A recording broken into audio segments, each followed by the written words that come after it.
Today's podcast is brought to you by Audible. Get a free audiobook download and 30-day free trial at audibletrial.com/spookshow. Then go over to morbidlybeautiful.com as we are now part of the Morbidly Beautiful Podcasting Network.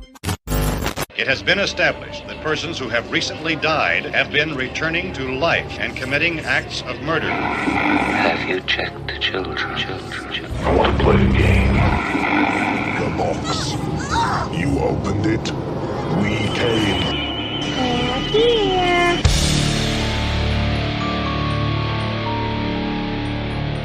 This is the All-American Spookshow.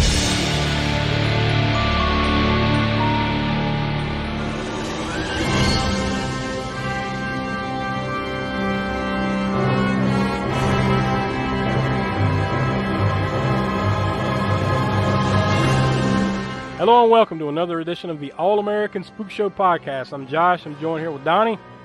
Yo. Will. Yeah. And the Professor Smoke. What's up? And this week it's my choice, and I decided that we needed to jump back into the deep end of the pool known as the Hellraiser franchise. We watched the first three, kind of spread them out over like the course of a few months back, like late 2021 into early last year, but we haven't. It's been a while since we watched Hellraiser 3. So I was like, you know what? Let's just go ahead and get 4 in here, and let's start shaving off this franchise so we can move on to something else, What sights we get to see. Oh, yeah. They got to show us a lot here, all right. Come and see Pinhead's crack hole. Because that's what this is like. But, yeah, we don't want to give away too much here off the top, but, oh, boy. This is going to be something. You just gave away the ending. Spoiler alert.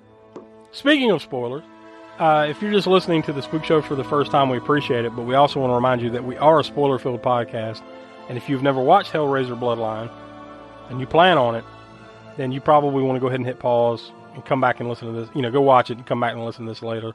As of the recording of this, it is available on HBO Max. And of course you can, purchase it and rent it in various other ways, but I believe that was the only place that it was streaming currently. But, month to month, those things change. So don't hold us to it once you get to the month of February. But for now, you can watch it over on HBO Max. Before we dive into it, I'll go ahead and throw out some of the usual information. You can contact us at allamericansspookshow@gmail.com. We encourage you to go over to the all-new aaspookshow.com. That's the center of the Spook Show universe, where you can find links to our YouTube channel. We're over there every month. We have Grindhouse Gutter, we've got Spook Show Rewind, and we also do Hammer Horror in Order. That's all available on the YouTube channel. We've got our Patreon, patreon.com/aaspookshow, which you can, get to from aaspookshow.com, where every month we have video minisodes featuring the Library of the Professor, and we also have Craps for Peace Theater every month. So you can almost certainly guarantee that whatever Donnie selects for Craps for Peace Theater, we'll be watching over on Patreon. Just about every month. Including this month. Oh boy. We get to watch Freddy Got Fingered. No, y'all get to watch Freddy Got Fingered. Yeah. That's why you like to laugh. This one out. It's funny, isn't it? Yeah. Real funny. One of these days we'll get you. I mean, we've gotten you a few times. Yeah, a little bit here and there. It's been few and far between out of this is the 11th Crapster piece? I think. Yes. Yes. So, out of those 11 times, it's been like 9 of them that you won. So, something like your that. time's coming. Your streak is it's going to come to an end, and then you're going to have to watch like 8 in a row or something like that. It's coming. Yeah. But anyways, that'll be coming up actually on the old Spook Show calendar. That'll be coming up on January 27th. So that's Friday, January 27th over at patreon.com/aaspookshow. So, if you want to hear the torture that is Freddy Got Fingered, Donnie doesn't have to be there, so he probably will not be there. So No, I won't. More than likely, probably be me and Smoke and maybe Will. Will, are you up for it? You gonna be up for it? No. Yeah, I definitely got something. No. No, that's too convenient. Yeah. Well, you didn't have to last month though, because Elves, that was one you won, right? Mm-hmm. Yeah, so that was one of the rare times it wasn't Donnie. See, he loses one and then he goes right back to winning again. So it's like, it's hard to keep up with it. Well, anyways. So, yeah, Freddy Got Fingered. That's what's coming. But this and more, all at aaspookshow.com. It truly is the center of the universe. And our past archived episodes all over there. We encourage you to go check that out. So, yeah, let's go ahead and get into Hellraiser Bloodline. Here's the trailer. Centuries ago, a toy maker set out to build the perfect puzzle box. A gift that would bring enchantment to all who possessed it. He never dreamed that this simple toy was the key to the gates of hell. Oh my God.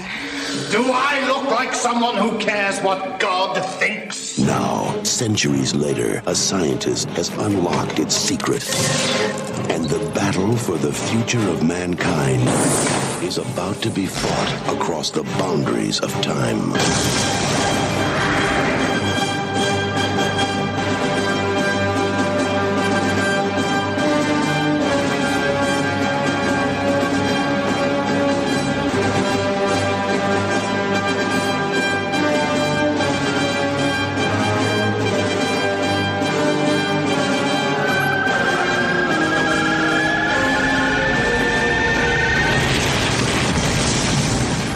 Welcome to Oblivion, Hellraiser, Bloodline. All right, so there's the trailer for Hellraiser 4 Bloodline. So it has a number of titles that I could find, actually, believe it or not. You've got just Hellraiser 4 Bloodline. The main title is Hellraiser Bloodline. They dropped the 4. In some places, they just call it Hellraiser 4. And then there's one called Hellraiser 4 Bloodline Story. Now, that was actually a working title. So I guess at some point they just decided to drop the word story. I don't know what the fuck they were thinking anyways. Maybe they were trying to play it into Clive Barker's books somehow. I don't know. Calling it Bloodline Story. But yeah, they dropped that and here we are. It was released March 8th, 1996 by Dimension Films and Transatlantic Entertainment, and it was distributed by Miramax Films. Of course, this is rated R. Total runtime, thankfully, of 1 hour and 25 minutes.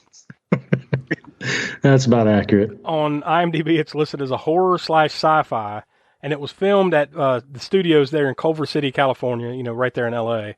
Now, this is weird. I didn't get the whole full story about exactly why it played out like this, but it was filmed from September to October, so for about a month in 1994. And then they picked it back up from April to May of 1995. So 2 months apart. Well, that's roughly 5 or 6 months apart on these two filming times for a budget of $4 million. Boy, it shows. Worldwide gross of $9.3 million. So this is it was actually way more than I thought. When I was like, what? This thing? But this actually was the last Hellraiser movie that got released theatrically. And supposedly, I believe, this was the last that really had any type of connections to the first 3 movies. Which, I saw that, and that's very loose. If you think about the way this movie, other than just Pinhead being in it, right? It doesn't really tie much into the other films that I recall. No, and as a matter of fact, it contradicts. Like, if you think about Hellraiser... Which one was it that had that showed Doug Bradley as in regular human form, sort of becomes Pinhead? 3. I think you got some pieces of that in 2, and then they kind of told more of the story in 3. Yeah. Was it the Korean War? Was it the Vietnam War? I forget. He was a soldier during a certain war, and I forget which one it was. But whichever one it was, it would not have coincided with the story he gave, where talking about Angelique, is no longer in hell. She's already out of hell now, and hell's no longer how did he put it? Not a fun place, but she had changed since you were there, or something like that. Yeah, it's changed since she was there and all that. But he wouldn't have been there in hell that far back in time. Whether it was a Korean War, Vietnam War, whichever it would have been, he wouldn't have been there yet. So yeah, it contradicts itself. Anyways, I don't even think it really cared about continuity with the other movies. And this was actually also the last one that had any type of involvement whatsoever with Clive Barker until that most recent one that just came out this past year on Hulu. Yeah. So my guess is, I don't know, we'll find out, that if you think this one's bad, it probably starts to go downhill even more past this. So we'll find out. I guess we should say I'd never seen this one, and I haven't seen pretty much any beyond this except for. I haven't seen the newest one, but the one they made right before that didn't have Doug Bradley either. I saw that. I can't even remember the name of it. No, I don't remember. That's the only other one I've seen at this point, beyond 3. I had seen I had seen this one before, and I want to say I've seen the 5th one before. We'll find out when we watch it, but I'm sure some recollection. But I know I'm pretty sure I haven't watched any past that, and I haven't watched that new one yet either. This was the last one that I watched, and I watched it in the theater, but I haven't seen it since. Oh wow! You saw this until in the theater? I did. I'm pretty sure I do have the movie stub because I used to collect them and shit. Yeah. So yeah.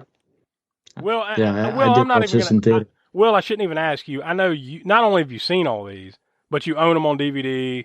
You bought digital copies. Oh, of course. Yeah, actually, the well, we're in most of us, with the exception of Smoke, are in the Charlotte, North Carolina area. The theater I went to see this at was the old Tower Place. The old Tower Place, which is now like a gym. Well, didn't that burn down around 1996? Yeah, it's because of this fucking movie. That's why.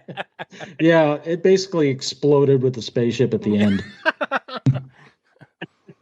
Spoiler alert, you mean the cube? Yeah. Oh, yeah. Sorry. Yeah. Well, anyway. Pinhead died, and, One last thing that I had, if there's anything else you guys want to point out, you can, but one last thing I had was the top 10 from that weekend that came out March 8th through the 10th, 1996, and these are always entertaining. And this one's just as entertaining.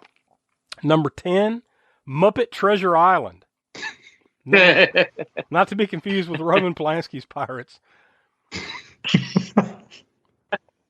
That's actually But this movie's probably Muppet Treasure Island better than Roman Polanski's Pirates and Hellraiser. I have never seen. You know what? I've never seen Muppet Treasure Island, but there is no doubt in my mind that it is better than Roman Polanski's. No fucking question. Dude, better acted. Oh, everything. So. Yeah, a fucking Muppet was better than most of the acting outside of Walter Matthau in Pirates. Anyways, number 9, Mr. Holland's Opus. That had been out for 11 weeks at the time. Number 8, Happy Gilmore. That's right. It was in the theaters at the same time as Happy Gilmore. Damn. For some reason, this movie just feels older than that, though, doesn't it? Like, it feels like this isn't possible. Like, there's no way that Happy Gilmore and this movie were playing at the same time, but here we are. Number 7, Rumble in the Bronx, a Jackie Chan classic. Number 6, Broken Arrow. Number 5, in its opening week, Hellraiser Bloodline made $4.5 million. So it went on to 9 something. So this was it, right? Yeah, I'm sorry. I was part of that. Fuck. Yeah. How much do you pay for your ticket? $4.5 million? Million? Maybe $325 on student discount. Okay, so the 1 week that it was out here, that actually means it sold 1 ticket. So $4.5 million is what you paid. Number 4, Down Periscope. Number 3, Up Close and Personal. Number 2, in its opening week, Homeward Bound 2, Lost in San Francisco. That's one of Will's favorites. And number 1, The Birdcage, in its opening week. It made $18.2 million. Good Lord. Wasn't that Robin Williams' flick, The Birdcage? Yep. Yeah. Yeah, there's your box office snapshot from the week of March 8th, 1996. So those are always interesting. But did you guys have anything else that you wanted to point out in particular to Hellraiser Bloodline before we dig in? No, I regret seeing this.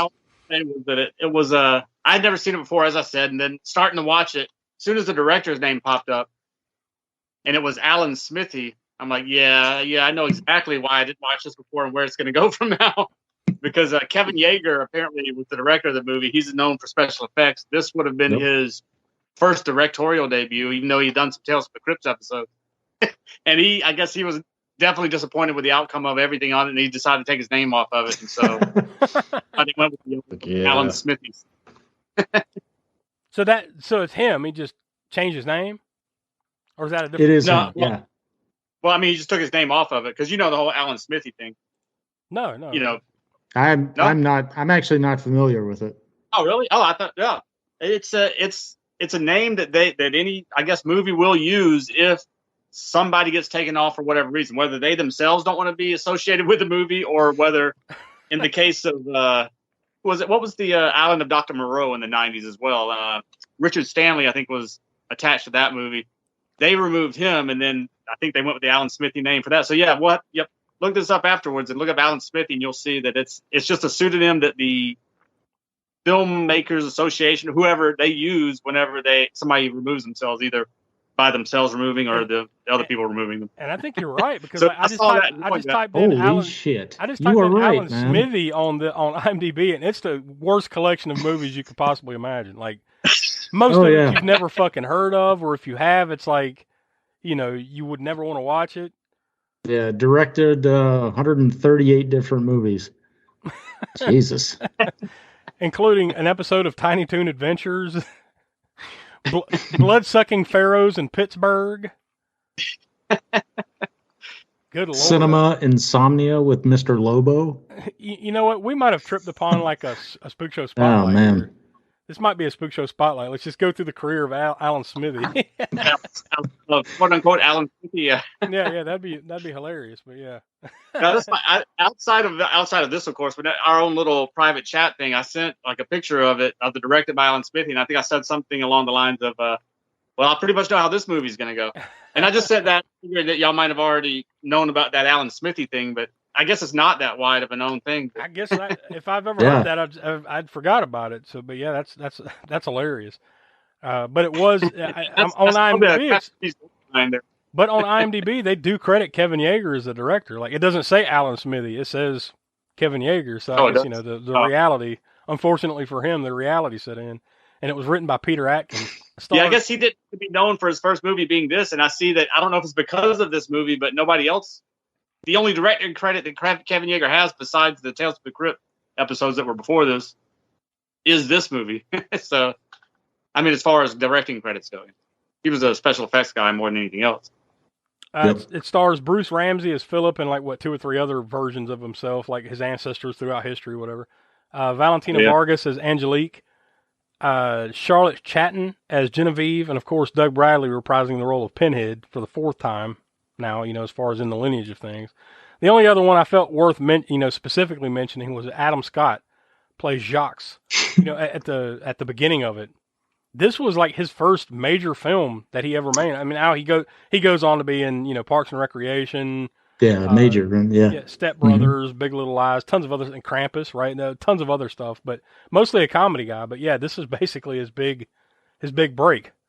I think I saw somewhere saying that, he on the first day of filming, he was excited. He gets to the set, he finds his chair, and it's completely wrong name.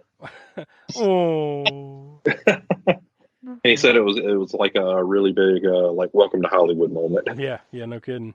Yeah, because he was actually mostly before this, he was in a bunch of episodes of he was in a music video and a bunch of random episodes of ER, Boy Meets World, stuff like that.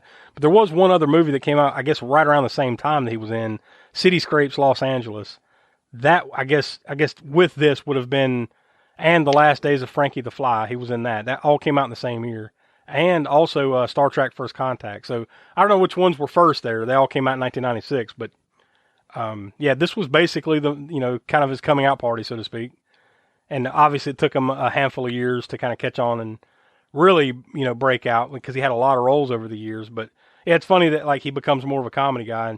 And right, Smoke, we can toss this one on the list of guys got bigger names that got their start in a horror movie, right? True. Yeah. But that again, there's another spotlight we have to do at some point down the road of because there's countless number of actors who made a name for themselves later that started out, and sometimes if they were lucky enough, they started out in a fairly big budget horror movie. But most of the times, it's some piece of crap that they would wish they could forget about, like Hellraiser Bloodline. Yeah. Conveniently. Yeah. What do you know? Yum, yum. It's time for a tasty and refreshing snack. We promise to satisfy your hunger, your thirst, your sweet tooth.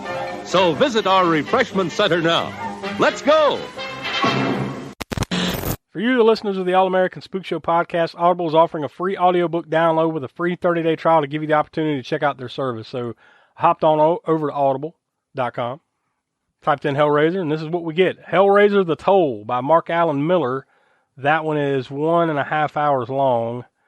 Of course, you've got the other works of Clive Barker, who invented all this stuff. So you've got the Hellbound Heart, the Scarlet Gospels. There's also Hollywood Hellraisers, The Wild Lives and Fast Times of Marlon Brando, Dennis Hopper, Warren Beatty, and Jack Nicholson.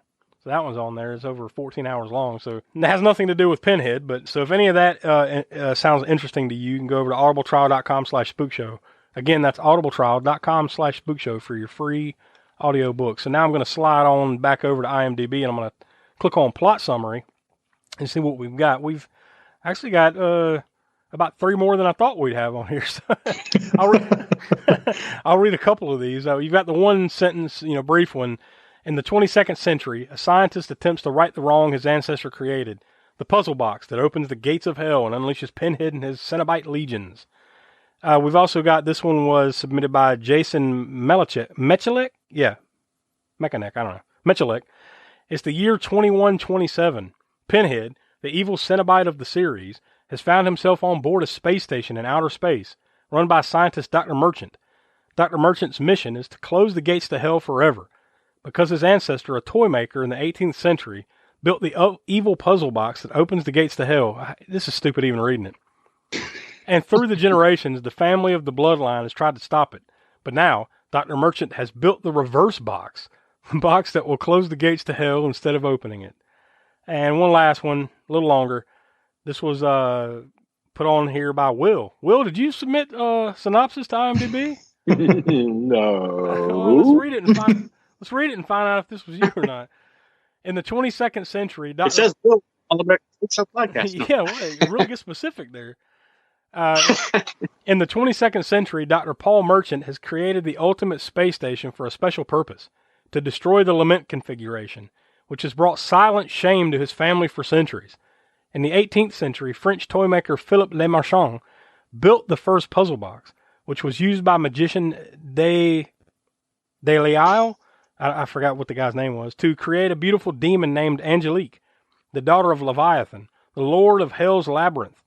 As the generations passed, Lemarchand's descendants began the work to create the Elysium configuration, a box that would destroy the Lament configuration until 1996, when one of them, John, nearly fell to the power of the box through Angelique. Of course, Pinhead and his Cenobites aren't happy about the fact that the gateway to hell will be destroyed. ... That one actually did a fairly good job of, kind of explaining what was going on here. Frankly, a little better than the movie itself did. Yeah. I mean, Good job, Will. Yeah, John, you did a good job, buddy. I appreciate you doing that. You should write those more often, and I'll read them. So yeah, where do you want to start? Do you want to start from the awesome credits, the beginning? I guess one place we could start is before we get into this is the whole space theme was a thing going on in horror movies, and I don't know the years of these. Remember Leprechaun? There was a space episode or a space Leprechaun in space. But Jason X, right? Jason X went to space.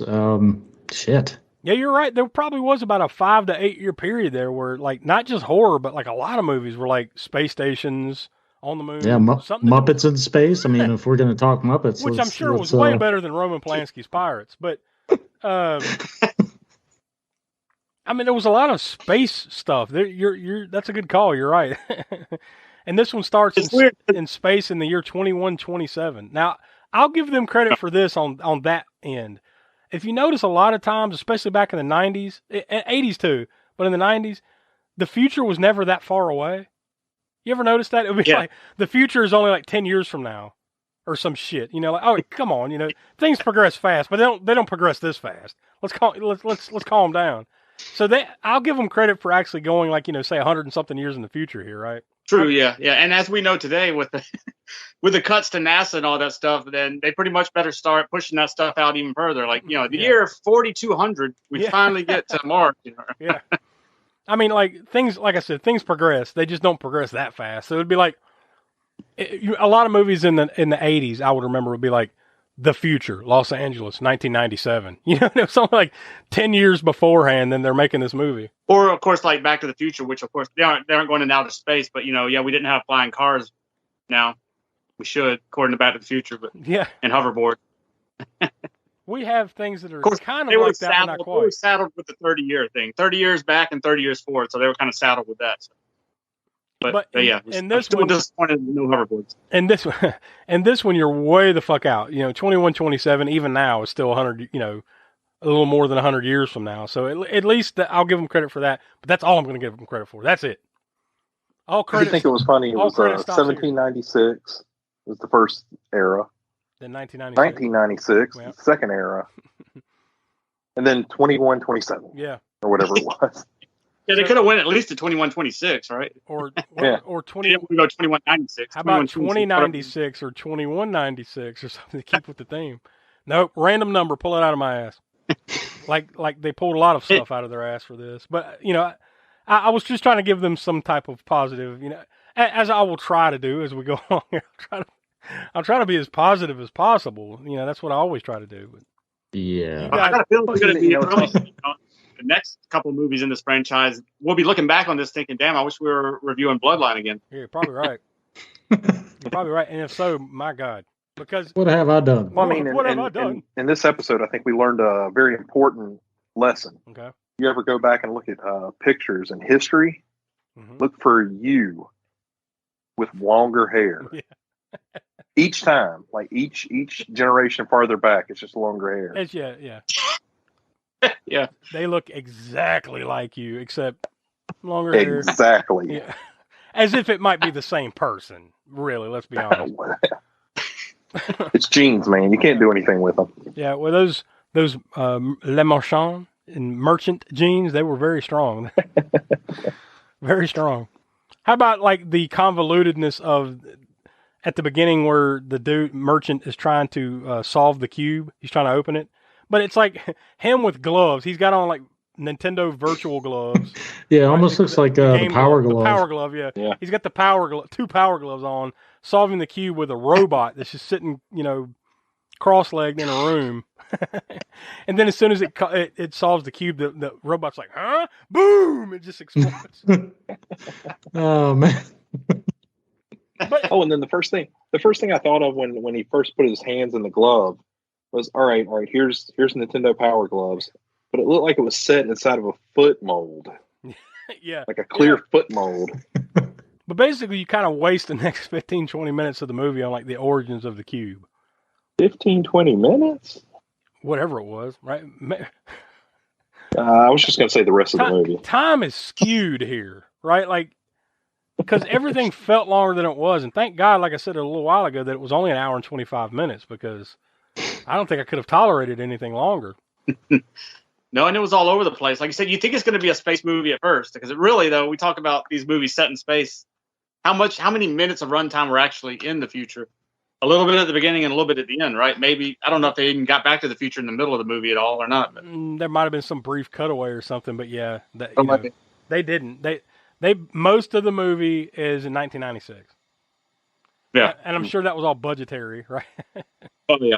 Yeah, well, we can't make this 1700s set too big. We only got this one house that's kind of decorated that way. Let's just kind of dress these people up, and then in the future, a lot of that, and that's the other thing too. And it's not just this movie, man. A lot of movies from the 90s when they use like CGI and animated shit, it looks like shit. Oh yeah, it's terrible. Yeah, it's just. I mean, this is pre Jurassic Park even.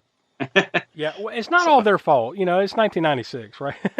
We'll blame, 1995 when they made it, but it's not all their fault in the sense of like the technology still hadn't caught up yet, but like, man, that stuff really doesn't hold up well. That CGI animated type stuff. Because anytime they show the spaceship, anytime they show that robot doing the cube, it just looks ass. It just doesn't look good. It didn't hold up at all. Funny thing is the first Toy Story movie came out before this, and it's still, now granted, budgets and capabilities. Yeah, it's different, but... Yeah. Actually, I could have been wrong. When did the first Jurassic Park come out? Was that... 93. Did this come out? I was about to say, I think that's well before this. I think. Yeah, it's been 93. Never mind that. I was thinking this... Now, let's be fair. Now, a budget of $4 million versus, what I'm sure was a very high budget for those movies, but still. Plus, it was... Terminator 2, something like that. I guess it was the soldiers or whatever. They were wearing like riot gear from like RoboCop or something like. They probably borrowed it from RoboCop. Yeah. riot gear hasn't changed in about 100 years. So the riot gear in space in 2127 is the same as Detroit, whatever year RoboCop was supposed to be in. Yeah, you had mentioned that the cube was made in France or whatever. So the cube is French, but it was made by a Brit. Makes sense. Sorry. They have a now. First off, who the fuck is this dude in the 1700s? This merchant. This pasty old fuck that's like he knows everything about the occult. Who is this guy? He's a great magician. Yeah. They just keep talking about how great of a magician he is, and then all he has is this guy who's just there with him. They bring a whore to the house. They kill her. They skin her. Right? Didn't they skin her? Basically what you see there. Yeah. And then they kind of do a ritual, and I guess they summon the demon Angelique, who takes this prostitute's body through the rest of the movie. But I'm just asking who that guy is. Because then they just easily dispatch of him after. Right? Now, there was something where, whoever controls the demon, there was some kind of loose thread thing there, right, Smoke? There was something about that. So I guess the story is that Adam Scott's character, Jacques, killed him so he could have control over her? Yeah, I guess that was where they're going. What they were supposed to be doing. Or implying. Having control over her is just screwing her nonstop. Yeah. For hundreds of years. Well, let's face it. But it's like that one guy makes the final mistake, I guess, of being the male chauvinist thing too. I mean, she's a demon, and you're saying I'm the one that matters. I'm the only thing that matters. My needs are the only ones that matters. And then she, fucks him up. Did you forget that this is a demon? Well, let's face it. If you take possession of a hot demon, what are you going to have this demon do for the next 100 years, Will? It's a weird science scenario is what it is, right? You have created this thing. It's yours. Right? Let's just have sex all the time. Oh, also, let's get back to the skinning thing, though. Did they have to skin her body? Because didn't they skin her body, and then the thing took over her body, and then the skin got put back on it or something? Yeah, well, the demon had to fit. It was like a jacket, they had to make sure it was the right size, so they had to take her innards out to make this happen. And then not to ruin the story, quote unquote. Please don't. You jump to the end of the movie where she's the Cenobite again, and she's still in that same body as opposed to whatever her original form was. Mm-hmm. Oh yeah. Yeah. Budget. She's just got exposed brain, right, or whatever. Yeah. Wasn't that in one of the second or third one or something where it's just in the first one it was Frank or whatever where it's it's clearly just wearing a skin suit, kind of thing. Yeah. But then they bring back Pinhead in 1996. I guess they didn't have the time or the budget for the 1700s Pinhead. We had to. Then again, I guess it wouldn't have been like you said, Smoke. Right, timeline wise, it wouldn't have been Doug Bradley as Pinhead, right? It'd be, or I guess Pinhead. Pinhead wouldn't even exist, right? Even though the dialogue he's given screws up that whole timeline anyway, where he's talking about Angelique not being in hell since that time when she disappeared in 1700s or whatever it was, So yeah, they wait to hold off to show him in 96, but then talk about him being in hell way prior, back when Angelique there, even though he wouldn't have been there until, like I said, I don't remember which war that Doug Bradley's character was in. I don't remember the war, but I want to say it was early 1900s, so World War I, maybe something in between, 1 and 2, something like that. Yeah, that's true. It might have been World War I because I guess he was a British. I mean, he is British, Doug Bradley, and I guess he was playing maybe a British soldier or something. I forget, but yeah. So even if it was World War I, that still wouldn't be the timeline that he says that he was in hell when Angelique was. So, so they screwed all that. Pinhead, or Doug Bradley, the character that turns into Pinhead, whatever his name was, I forget. So he has time to stop in the middle of a war and summon some demons for pleasure. That's yeah. Makes sense. War is hell, man. Yeah, War is hell. War is hell. You just got to get your rocks out somehow. So I guess demon sadism it is. Now, my question when I was writing the notes was, what's with the twin security guards? I know the end game was to turn them into these twin demons, right? They twist their heads together or whatever the fuck happens there. But it's just it seemed like an 80s or 90s kind of thing, where they got twins to do everything, right? Well, how about Terminator 2? When one of the security guards in Terminator 2, the twin Remember that scene? Yeah, I think you're But right. the one went get what the it was two twins in there somewhere. I think it's the one that got the spike through the head when he was at the vending machine or whatever. Yeah, I think you're right. Now that you mentioned that, but it just seemed like it was a thing in 80s and 90s movies to have twins, whether it was two hot twin chicks, like wearing a bikini or whatever, but it was always twins, or there'd be two twin security guards or twin muscle heads or something like this, like in some action movies, right? When there was some shitty twins. Yeah, like barbarians, for instance. Yeah. Like this was always a thing. I don't know. It was just weird, but then they twist their heads together. They put this little mask on like either side of their faces, and then just kind of slowly push them together and roll the middle of their heads together. Which was an okay, with a pretty decent makeup effect, but then they show them splitting apart later, and it's a terrible digital CG effect of them. Once again, it doesn't hold up. That was one thing. This movie lacked a lot, but this one in particular lacked like other Cenobites. Like compared to the first three that we watched, it was always like here's Pinhead and like a group of at least 3 or 4 others, right? This one was just him and the twins, right? Was there another one? Well, I guess Angelique, I guess eventually, right? Yeah. I don't know if you consider she became Cenobite-like, even though she was still, I guess, her demon, she's whatever still, that was. She's still whatever the hell she was, except all they did is pull the skin off of her. They peeled it off the top of her head, where her skulls, and then it's like pinned to her shoulders. Like that's it. That's what he did to her for some reason. But that was it. Like there's usually more Cenobites, like in the last one with the camera head guy and the DJ and. Yeah, there was actually, and I guess I'll get to this in the connections, but there were more Cenobites that were supposed to be in there, but I guess they got cut out. Well, yeah, so. I think it was a little missing from this because it just didn't have the. There were a lot of reasons why it didn't, it just didn't hit as well as the last few. But I think that was, for me, that was one of the reasons too. Is like there's not enough of that weirdness going on. There was a little bit of it, but not as much. Well, they spent all the money on the Pinhead dog and the spaceship. Yeah, the dog. I forgot about the dog. Yeah, that muscle-bound alien or demon dog thing with he's got the spike. They have a spike collar and everything too. Yeah, they basically lifted that from Ghostbusters. Very similar. Not quite, but very similar. Now there was something in Clive Barker's stories, right, about like some kind of dog or some kind of demon dog thing. Yeah, I believe that is a thing. Yeah, it was. I've read some of the stuff, not all of it. But how about when he Pinhead took out, the merchant from 1996?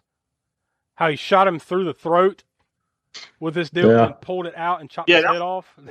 That was probably the best movie. Yeah, that was. To me, that was the most interesting one. It was like a spear thing that went through his neck, then it opened when it got through his neck, and then he pulls it back through, and those blades that had opened up decapitate him when he pulls it back through the other way.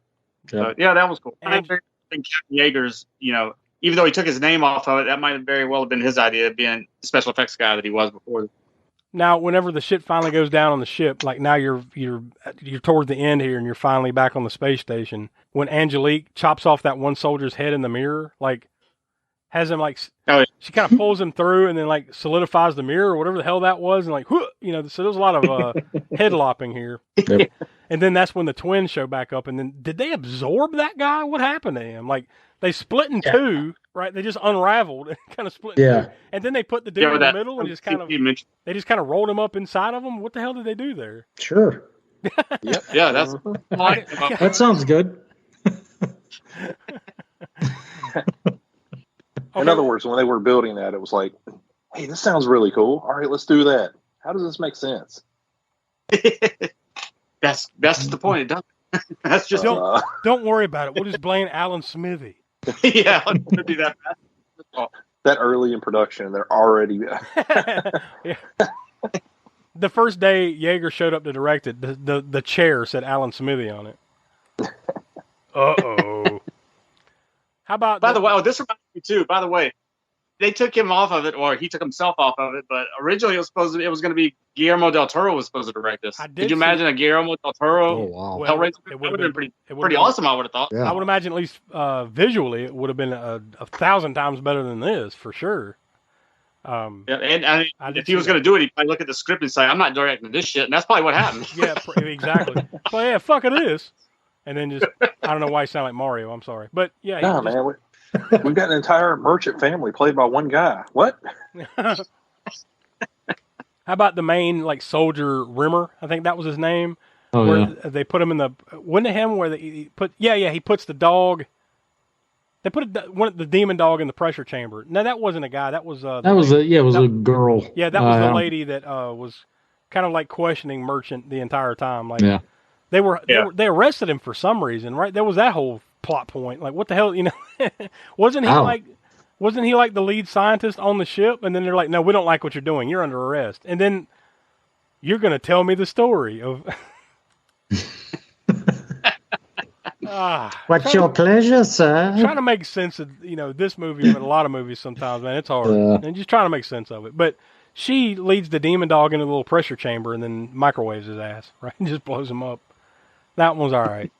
And then the best thing, right? Does that last little whimper too, like a normal dog that's hurt or something? That little dog whimper right before he blows up. Yipe! And then finally, also this dog has dealt with the pressures of hell. Yeah. But space is difficult. It's too much. That's the thing. That's the thing that always gets me, especially about, like, say, these movies. Like, is anything that you see real? Like, they're demons from hell. Like, can you really blow them up and kill them and stuff like that? Wouldn't you just do in reality, you would think this is the way it would play out. Oh, fine. Oof, boy, we beat all those, didn't we? Yeah, we beat Pinhead, that dog. Yeah, that's all. And then you turn around, they'd be standing there staring at you. That's how it would play out. Because they're demons. Yeah, exactly. You're fucked. That's how this ends. But why is Pinhead even worried about it when he's trapped in the satellite thing or whatever? At the end, once we get to the final conclusion and stuff he's like, no. Let's go ahead. No, Darth Vader. No. Let's go ahead. Fuck it. Let's go ahead and get there. Like, the end.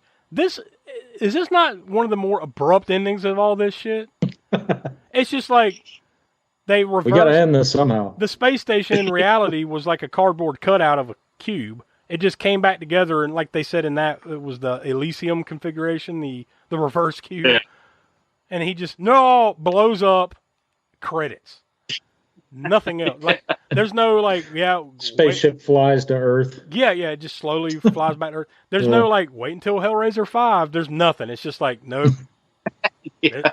What do they call it? What do they call it? Where they're like in a movie. There's something that hasn't been in any other part of the movie that is like the saving grace. Not the MacGuffin. That's not the MacGuffin, is it? No. I don't know enough about film. Is a plot, some other plot device where Yeah. What is it? Ex Machina or something like that? Deus Ex Machina? Yeah. Where, this entire movie, there's been no use of holograms. And then just randomly, all right, I've got you. Like a Pinhead's like, all right, I've got you. And nope, it was a hologram the whole time. No. And like I said, in reality, what would happen is boom, blow up. How we got his ass, and then while they're on that ship, slowly going back to Earth, they turn around and Pinhead would be standing there. Or Pinhead would just know it was a hologram, and yeah. I mean, like, the whole movie's weak, but that ending was truly like, well, fuck, that's it, that's over. Smacks of a writer or whatever, not of them not knowing how that they should really end, and like, well, I guess we'll just have to go with this. Yeah, just blow them up. Fuck it, blow them up. If we want to make part 5, we'll unblow them up. It's cool. Which I know somebody saw part 5. Josh, you saw part 5. I have. You don't remember that? I mean, I don't remember the ins and outs. I mean, we'll get there, when we watch it. But like, I'm pretty sure I have. Yeah, so it'll be interesting to see what. I don't know how they started. They probably just totally know. I would assume they probably ignore everything else and just start with part 5. That probably leans into what I said earlier that I'd read, that like this was kind of the last one of that line of storyline kind of thing. So yeah, probably they probably just like that didn't happen, or yeah. Wasn't it Hellraiser 2 that had like huge bits of Hellraiser 1 in it? Like, it'd probably be like that at best. Like, let's just take sections of that movie and put it in this one because that'll save us a few dollars, save us a little bit of time, but that'd be about the extent of it. I doubt it. I doubt there's any. If it starts out with like Pinhead waking up and taking a shower and realizing that the whole previous season was a dream, like Dallas and Bobby Ewing and all that. Boy, that's a dated cut there, buddy. showing your age. Well, anyways, yeah. So there's Hellraiser Bloodline for you. If you had not watched it until then, honestly, and you kept listening to us, you're better for it. Don't. Yeah. I wouldn't bother. And I guess that'll go directly into our rating. So, I tell you what, I'll start since I was the one that nominated it. This so far, and now maybe we should go back and kind of talk about what our ratings were on the other Hellraiser movies. Yeah, that'd be a good plan. Just to be fair, let's go through that first. Hellraiser, the first Hellraiser, 1987. Donnie, you gave it 3.25. Will, you gave it 1.5 stars, and then Smoke and I gave it 3.5 stars. Hellbound Hellraiser 2 from 1988. Donnie, you and Smoke gave it 3 stars. I gave it 2.5, and Will, you gave it 1.75 stars. Hellraiser 3, Hell on Earth from 1992. Smoke, you and I gave it 2.25 stars. Donnie, you gave it 2 stars, and then Will, you went back to the old 1.5 stars. Well, so based on what I just said, this compared to those three, this is fucking terrible. In my scale, this is god awful compared to those. I'm gonna go 1 star, and God help us all if there's anything worse than this past this, and there probably is. So, Donnie, I'm gonna toss it to you. I am actually probably, and man, yeah, that's my thoughts exactly. I'm just like, I have to agree. I mean, this is 4 of how many? 9? 9 or 10, something like that. Shit. Counting that newest one from last year. Knowing what's to come. I don't know. Oh, you mean not knowing what's to come in life? No, yeah, not knowing. I don't want to give this too low of a rating, but I also want to rate it as fuck it.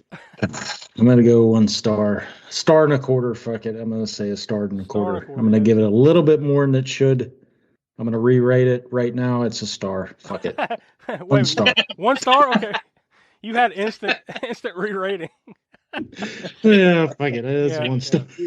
What's gonna be more interesting is once we go to further movies, and also when we have to talk about this again on Halloween. So shit. We'll see. But Will, what do you say? Yeah, I'm probably going to follow y'all with 1 star. Professor, you're the final word. Yeah, I'm kind of in the same boat as well. But like Donnie was saying, like, it's going to get worse. Probably. And there's not too much further down from 1. You can go 3/4 and a half and then 1/4. And there's probably exponentially worse movies than this one that we're going to get to. But I still cannot rate this more than 1. I can't bring myself to rate this more than 1, even though the other ones might be exponentially worse. Maybe. I'll tell you what really, really sucks for me now, like knowing that we have like a family friend has the HBO Max, so obviously we don't pay for that. Okay. But somewhere down the line, I fucking paid money for this shit. Yeah, even if it was on a student discount. You contributed to that big box office haul we talked about. Yeah, whatever. Yeah, junk. In a roundabout way, you paid twice. Stop. And honestly, you've paid more with your life. No, I paid more by watching it again. That's time you can't get back. So there we go. By the way, I'm going to do a re-rating as well, except I don't want to change my rating. I just want you to take my name off of it and put it as Alan Smith. So rating, it's 1 across the board from Donnie, Will, myself, and Alan Smithy. There we go. Done deal. Yep. 1 star. So this might be the new benchmark for like the new year, right? Like I'm not talking about 2023. I'm talking about our calendar year from, basically we go from Halloween to Halloween. So yeah, I think this might be the new benchmark other than maybe, some stuff we watched on Crapsterpiece, which you can't even, this is Crapsterpiece worthy, but it's hard to compare, right? We don't. Oh yeah. That was the other thing. You take that Alan Smithy, filmography and probably use that for some Crapsterpiece pulls. Yeah, well, I think we got a whole Spookshow spotlight out of that. There's no question about that. So, oh yeah. But yeah, now that we went back to the horror well, we have to get back to the kill count and the connections from the crypt and the gore score and everything. So, Donnie, I'll toss to you first.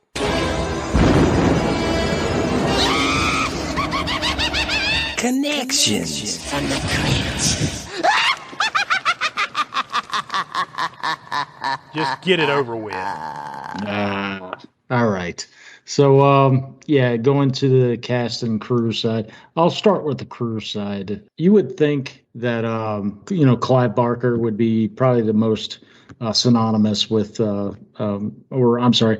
have the most credentials here, but no, it's actually special effects crew member Scott Coulter, who we've actually brought up on the show previously. This was one of his last films in the makeup special effects department as he moved on to visual effects and CGI in the late 90s. Probably he's like, you know what, fuck this movie. So, yeah. Fuck this industry. But no. Fuck the genre, the industry. Fuck it all. He's like, oh.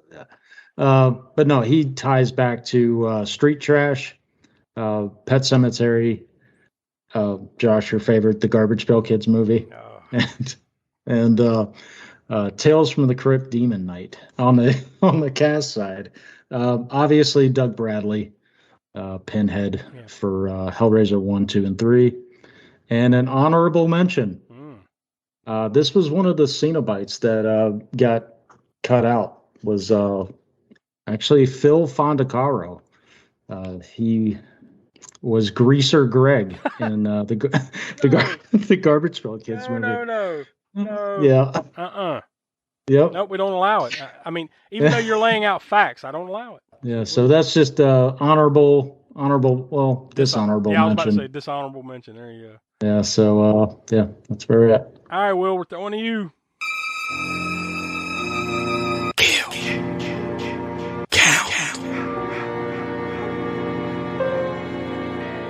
Give us those beautiful numbers. All right, so I've got 13 for this one. Got the peasant girl right off the top. How did you say the guy's name? Duke de Lisle? Yeah, D'Isle. D'Isle. He wasn't killed on screen, but he was seen dead sitting in the chair. Philip got stabbed in the gut. Jock was slashed up and then had his innards pulled out. Mm-hmm. Mr. Sharp was hooked and dragged to the Chatterbeast. Then you have the twin security guards. John Merchant got decapitated. Parker had his skin ripped off. Carducci lost his head in the mirror. Chamberlain was killed off screen, but by the Chatterbeast. Edwards became the middle of the twins, and then Pinhead got blew up. And if you wanted to, that would be 13. Then you've got Angelique and the twins who had already died previously in the movie. They also died when the station blew up. Well, that all makes for a nice little introduction for the professor. Gore score. Now, Professor, before you jump into it, I'll give you what you gave the gore score for the first three Hellraiser movies because I think it's fair to compare. The first one, you gave that one an 8. Hellbound Hellraiser 2, you gave that a 9. And then Hellraiser 3, Hell on Earth, you gave that a 7. So there's your scale. That's good. That's good because first of all, I was going to ask you, but thank you for that. And also, I already had a preconceived score in mind, and I not even remembering what I gave the other ones that lines up with that. So the other thing I'll say too is that I've said this before, that you can have a shitty story and all that stuff, but if you add enough gore into the mix, sometimes that will forgive some certain things. Well, this movie had a fairly decent amount of gore, and it did not help. No. Much. I mean, it helped a little bit. Maybe should have went even further. Can you imagine if it wasn't there? Good Lord. Really. I mean, at least you have something to talk about. We did mention it. Merchant's decapitation was probably one of the better kills in the movie, if not the best. And then you had that mirror decapitation where the mirror was, where Angelique was on the other side, pulls him in, and there's another decapitation, but it was a cool one too, I guess. Not as cool as Merchant, but yeah. And you had like the innards, a little bit of gutting or whatever, and you had skinning of Angelique. Well, prior to her becoming the demon, you had the skinning of her. Then you had another skinning, later on in the movie, and there was the dog blowing up in the chamber. That was kind of cool, right? So yeah, I mean, you had that gore there, and it did help a little bit. I guess it would have been much worse without it, but it didn't help it enough to get more than 1-star rating from me or any of us. I think I'll give it 6. I don't think it's it's not on the level of the other ones, but it's there. It's just not as much of it as maybe you'd want to see in a Hellraiser movie. It was less than any of the prior ones, I think, to this. If anything, it's on the same level as Hellraiser 3, possibly, but that one seems like it just edges it out a little bit. So I'm going to go with 6. Next week, we're not going to be watching a movie, but we're going to be talking about the movies that we have watched, but not necessarily here on the podcast. We're going to be doing our 2022 year in review. This is basically the same thing we've done the last couple of years, where we go back and it gives us a chance to talk about all the movies that we saw during the month of 2022, like 2022 release movies. Not like, just, I watched Godfather again or something. No, just the movies that were released in 2022, specific to horror. We can throw in some other ones like, oh, by the way, I really love this movie or that movie. But for the most part, we'll be talking about our favorite horror flicks from 2022, what worked, what didn't, all that.